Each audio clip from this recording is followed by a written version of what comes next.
Welcome to Courageous Creative Conquerors. I'm your host, Jean Boyce Dart, expressive arts psychotherapist, credentialed teacher, and coach.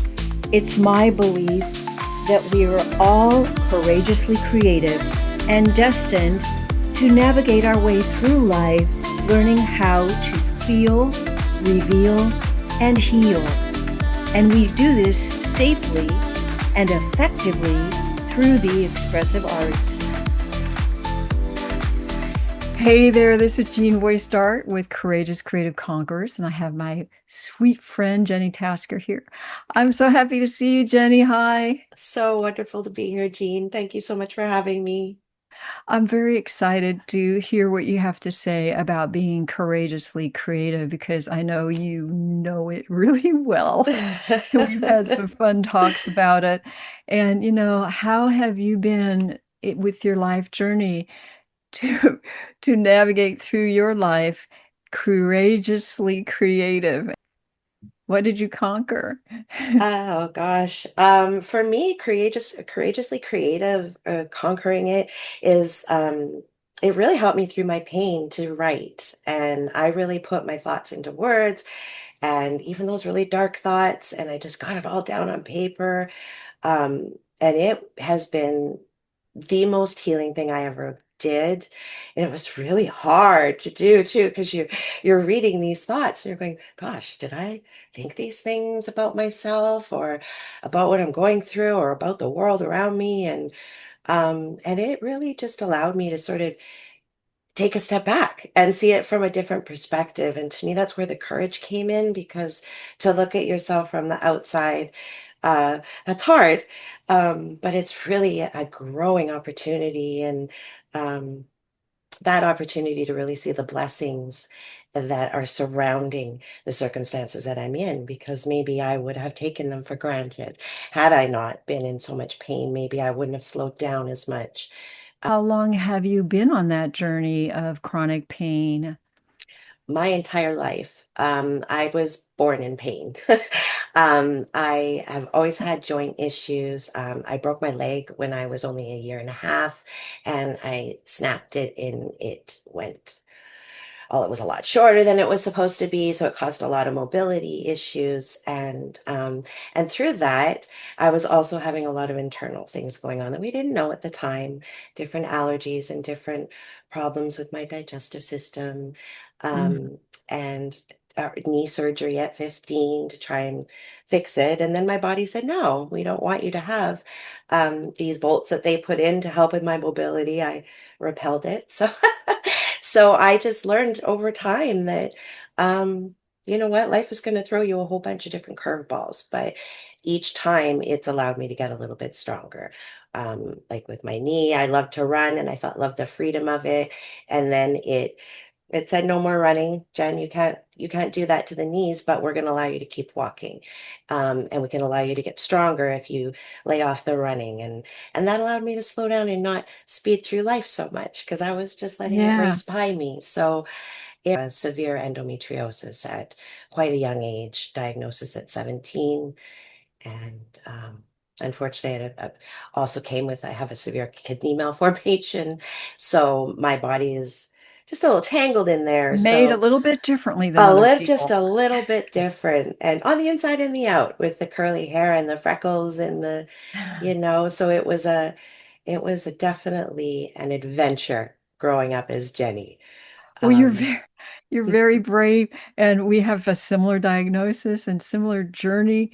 And I'm wearing red to celebrate you, redhead. oh, I You're love just that. strong. I don't usually wear it, but I'm celebrating you, your perseverance and your love for life, and you just keep going and going like the Energizer Bunny and getting through whatever life throws at you. So I'm just so happy to be here with you and celebrate that. Yeah. So we both know that sometimes the rest of the world doesn't really understand what you're what you're going through. And I'm sure you've had doctors say, "Well, I don't see anything wrong. I don't know what you're talking about," or something. And what did all this journey of being misunderstood, what did that do to you emotionally and socially? Um, to be honest, I mean, it was a roller coaster. I mean, I certainly had moments where I felt completely deflated and Hmm. I felt like I was being punished or, what did I do wrong? What did I do to deserve all of these things? And it's funny because when I hit that, I say it's funny because people say a lot that when you hit rock bottom, that's when you realize that epiphany of why you're going through it. But it really is true. It, Yeah, I was floating along the surface of life, being so connected with spirit. I really was letting life just float by me. I kind of knew that I was meant for more, but I knew it was way in the future. So that when I mean I was running through life, I was running through life. And then when a doctor would say to me, I'm sorry, this isn't going to happen for you. yeah, Um, there's, all of a sudden I'm like, what do you mean that you have to be wrong? Like I refused to take anything as a no. And even when it took a lot for me to stop running. So there was a lot of no's of a lot of my knees breaking down and then my hips were breaking yeah, down and I didn't want to stop. And I think that's what drove me to stand up for myself. And yeah. when it came Oh, time, wow. Did you hear you what you just know, said? Stand up for yourself? Yeah, amazing. Both of us have trouble standing up for very long at all. And right. yeah, it does. It really, really does. I had a doctor take my hands and he just reached forward and grabbed both my hands and looked me square straight in the eye and saying, "You need to face it. You're never going to walk normally again. You're not going to have much of a long life. You need to face your situation right now. You're not going to live very long." That was about 40 years ago, I think. I don't know, between 35, 40 years ago. But things like that just that makes me work harder. That makes me say, nah, Absolutely. think Absolutely. again. You you could tell me no, but I don't hear it. I don't hear it. You And don't hear it, and you have a phenomenal story that you share in our Brave Families book. And before we go into that, why is family important to you? A family. What are your I thoughts have about been families? very blessed to have a connection with my family that it's very special. And especially my mother. And she has always been my biggest cheerleader and never doubted me for a second. And that is a gift that we all deserve to feel fully seen, fully heard, um, and just not questioned when you're sharing something. And for me, it began with my things I saw with spirit, and over time, my pain that no one else could see. Yes, And she knew because she could see it. She knew me. She knew my eyes. She knew my heart. And she knew that my pain was real. And, over time, even your family, they're like, oh, Jen. And, it's just always something. And there was a time where everyone almost believed that it was all in my head. yes, And that's a really hard pill to swallow. it is. And when you're going through something like that, um, it really does affect a person's mental health. And I Yes, worked in healthcare for a long time. And when it came time for my body to say, it's time to go off work, even my own doctors didn't believe me. So it was fighting to be on disability. And yeah, so my initial disability is for mental health. It's not for mastocytosis. And that is very sad. Now, it my is sad. disability company, they know I'm all about my diagnosis. They have every year I have to go through the procedure to show them that I'm still the way I am. And that's hard to do year after year after year, but it's what I have to do to survive. Yeah, And to have that with my family, like I have my family with me. They're my everything. And I've had to give up my friends. I've had to give up my job. I'd have to hmm, give up my ambitions of being a singer or maybe an actress and changing the world. And now I'm at home because You I are changing the world. What are you talking about? right, but that's how it felt. Now it's like, Yeah, wait a minute. I always wanted to be a writer. When I was yeah, young, I said, I'm going to write one day. I'm going to be an author. I'm going to, and we, everybody would laugh. Of course, Jenny, your poems are great. They're beautiful, but an author, oh, give me a break. And wow, yeah. wow. You're doing it. Take me off on disability at a give me, and that makes me emotional. Give me the option to write. And it was my mom who encouraged me Wow.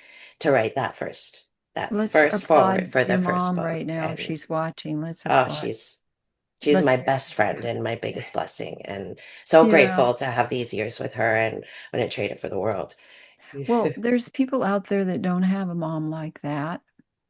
There's This is people true. that maybe don't even, their mom's not even with them anymore. They didn't grow up in that way. Maybe they were abused or abandoned or, um, so many situations, and they had to create a chosen family. The book that you're participating in is Brave Families, and we talk about all different kinds of families, LGBTQAI plus families, cross-cultural, bicultural, uh, biracial families, all kinds of different disabled families, create your own family, all these things. So just one tip, we're running out of time here, but one tip or tool that you share in that chapter, Brave Families? I like to go back to my breath. It's something I can use wherever I am because very often I get caught off guard.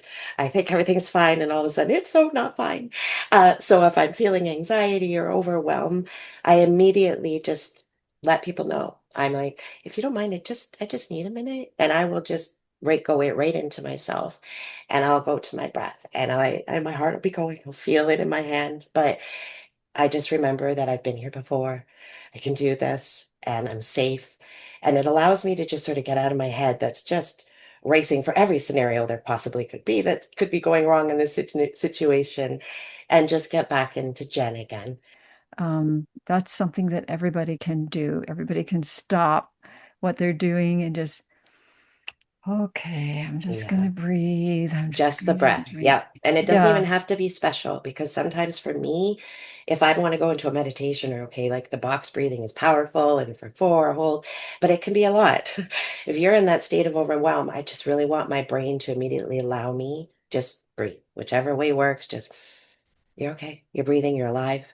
Feel your heart going, and that whatever's so scary on the outside isn't going to take you out. You've got this, and it really does help me move through it. that's great. I love that. And can you tell us what is the title of your chapter? It's transforming pain into purpose, choosing faith over fear, achieved the impossible. Oh, wow. I love that. That's something I think we can all benefit from. So before we close, can you please look into the camera and speak to somebody out there who has had a similar experience? They've been told, no, it's all in your head, or, well, I don't see anything wrong, or all these things, and they just feel misunderstood. They don't feel that connection that you felt with your mom. They feel alone. They feel ashamed. They feel not loved. They're not loving themselves. What do you have to say? Um, I just I just hope that you will remember that you are a precious miracle and that even though it's really hurting to be you right now, that if you can breathe your way through this moment, that the next one will be a little easier. Self-advocating is really hard, especially when you're in pain and it feels like you've had enough and the people around you aren't believing what you're saying. As long as you believe it, you can make it so. You just have to stay with it. Just keep believing in your strength and know that moving through these hard moments is strength. It's not lifting the big weights all the time and keeping up with the Joneses all the time. It's moving through something that's really scary. And when you don't feel advocated, when you don't feel like you're believed, it's very deflating. But when you hit that one person, when you see that doctor that's going to believe you, when you find somebody who understands and they will show up, just keep speaking up for yourself. Keep talking. It took decades for people to hear about my condition, decades. And I hope that that would never happen to anyone. And I hope that the more we talk about all of these conditions, mental health, pain, and advocacy for your health and safety, that we'll all learn to speak up for each other. So even if you don't have someone in your family, that we're going to create a family, we're going to create a community, Yes. and we're going to create a sisterhood and a brotherhood of people advocating for one another so that we all feel safe because everyone deserves to feel safe. Beautiful. And that's what we're doing with Brave Families. We're creating a community. All these people are here for you, and I'm here for you at Courageous Creative Conquerors. And thank you, Jenny, for your time today. And thank you, all of you, for coming and joining in. We appreciate you. You're not alone. Thank Bye you. bye.